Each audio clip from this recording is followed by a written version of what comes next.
Adults would do stupid things once in a while. But college is supposed to be different.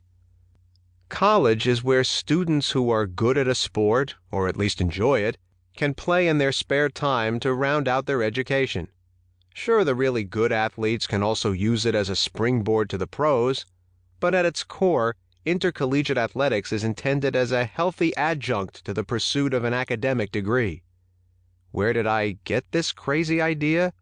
From the National Collegiate Athletic Association, the governing body of college sports, which for a century has been saying that graduating from college is as important an achievement as winning on the field.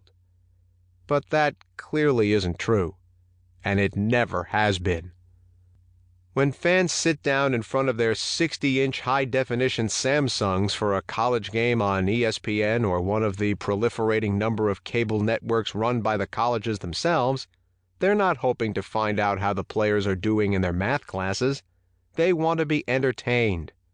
AT&T, Capital One, and Coca-Cola, all NCAA corporate champions, pony up millions to associate their brands with that entertainment. And it isn't the graduation rates of the athletes that interests their marketing departments. Nor is that what university presidents and athletic directors dwell on when reclining in the skyboxes of their new luxury stadiums, hobnobbing with well-heeled boosters who help pay their salaries.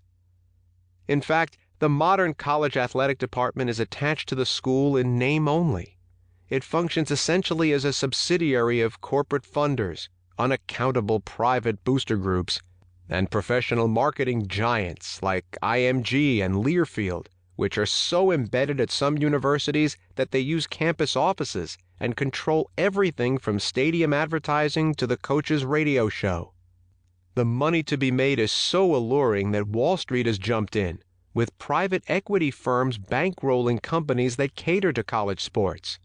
Along the way, this corporate athletics complex and its supporters in Congress have bullied the Internal Revenue Service and rewritten the tax code to preserve the fiction that it is all a tax-exempt educational pursuit, instead of a nakedly commercial enterprise. The mind-boggling financial stakes. The NCAA's Division I alone had revenue of $8 billion in 2013, naturally leads to ethical compromises and the cutting of corners. Much of it occurs outside of public view, in the incremental decisions of administrators to trim academic budgets while borrowing millions for new stadiums, raise athletic fees for all students, and shift or cancel classes to accommodate games. At its worst, the negative effects are manifest in academic cheating scandals, lowered admission standards for star recruits, and the arrests of players for everything from rape to attempted murder, all poison to the carefully tended reputation of a school.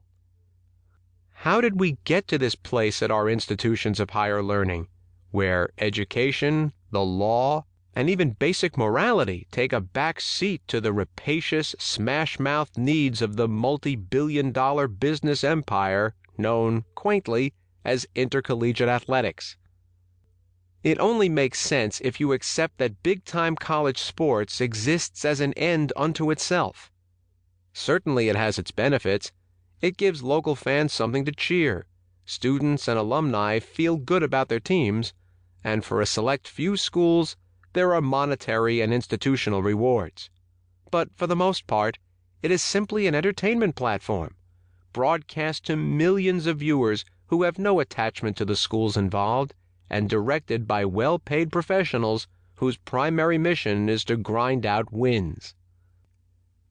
From its earliest days in the 19th century, college football in particular has reshaped the perception and reality of American higher education perhaps like nothing else. It came thundering out of the storied campuses of Ivy League schools and steadily conquered public universities, initially bringing with it a trail of dead and injured players, complaints about vice and corruption of the game, and growing conflicts with the academic mission of colleges. Only intervention by President Theodore Roosevelt stemmed some of the physical toll on athletes with the creation of new standards for safer play. However,